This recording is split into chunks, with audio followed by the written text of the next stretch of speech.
my name is Anjali Austin, and I'm a faculty member at Florida State University in the Department of Dance. I teach ballet and the gyrotonic system. And what do you teach in Ballet 3 class? Ballet 3 class, I like to look at that class as a medium between gaining greater technique and also working on the artistry.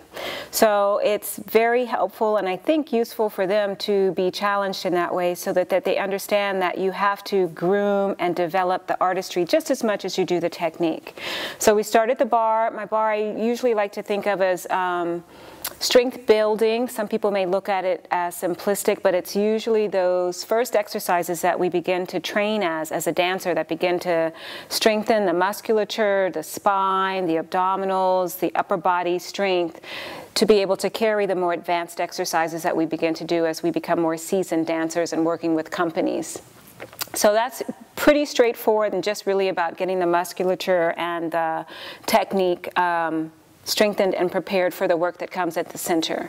Center practice, it's the usual. We do the adage, we do the pirouettes, we do the petit allegro and a grand allegro, which brings us across the floor.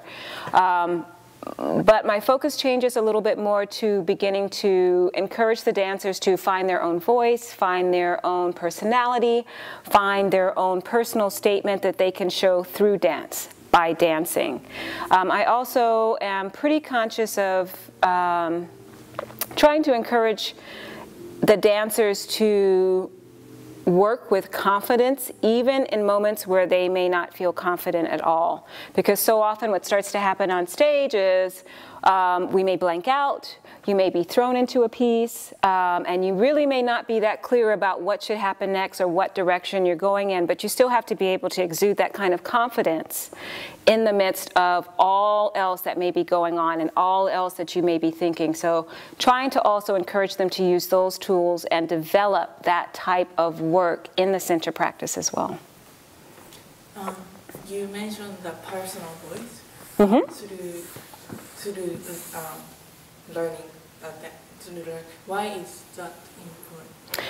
Well, I think especially for the female dancers, there are many of us. And so I encourage the personal voice in terms of what they are physically saying, what that physical voice is, because so often we're going to cattle calls, we're one among 50, one among 25, so what is it about us personally that will attract that director, that will attract that choreographer, that will attract whomever to wanting to use you, to seeing you in their work and making it special? Or even challenging the choreographer because of the gifts that you have as a dancer, as an artist.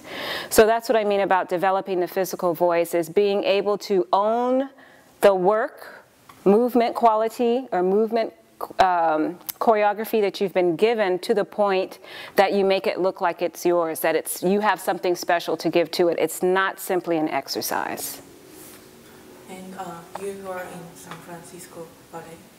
I was not in San Francisco Ballet. That is where I began my training, though. I see. As a young student, that's where I began my first ballet training, was there, and I was there for 8 or 9 years. I trained there before relocating to Tallahassee, and that was a really very influential time for me as a young dancer, just because of the experiences I had. I had a chance to train with the Christensen brothers. I was able to participate in the children's roles at San Francisco Ballet and San Francisco Opera, as well as being in the midst of that kind of fertile environment, a full school that also had a full company, and being able to see, what this could lead to by looking at the company and the types of roles that they were doing and just the type of choreographers that would come through there. So as a young child, I feel I was exposed so strongly by just being in the environment. And you brought your own artistic experience to the student? I try to. It's hard maybe to pick up just one, but most precious or important experience that you are trying to give or trying to... provide to students? I think there are a lot of different experiences or information that I'm trying to impart to them that I feel is important. And I think one of them I mentioned is how you carry yourself, how you exude yourself as an artist in the studio and also out of the studio, how you're able to take in the work. And I don't mean just learn the movement or the exercises, but are you just taking it in as a student? Are you just doing an exercise? Or are you adding your artistry to it?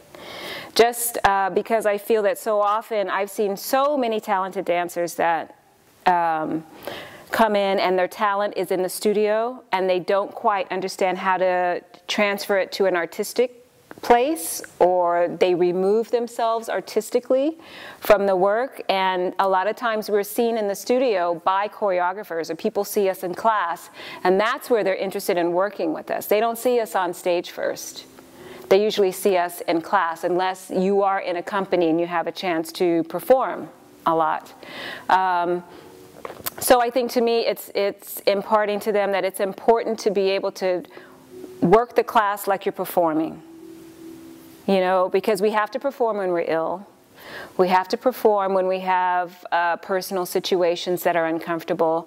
And to really be able to use the studio and use it as a safe place for us to hone our art and also be able to get away from it all, for lack of a better term, because this is the place where we strip down raw, where we can really honestly be ourselves, good, bad, or indifferent. And it's the place that welcomes us like that. It may not be fun all the time when we're coming into the studio and having to do things that are uncomfortable or sensitive to us, but the studio always welcomes us back if we're honest. And I think imparting that to them, getting them to understand that this is really a sacred place and it's a privilege to be able to be in this art form. Thank you.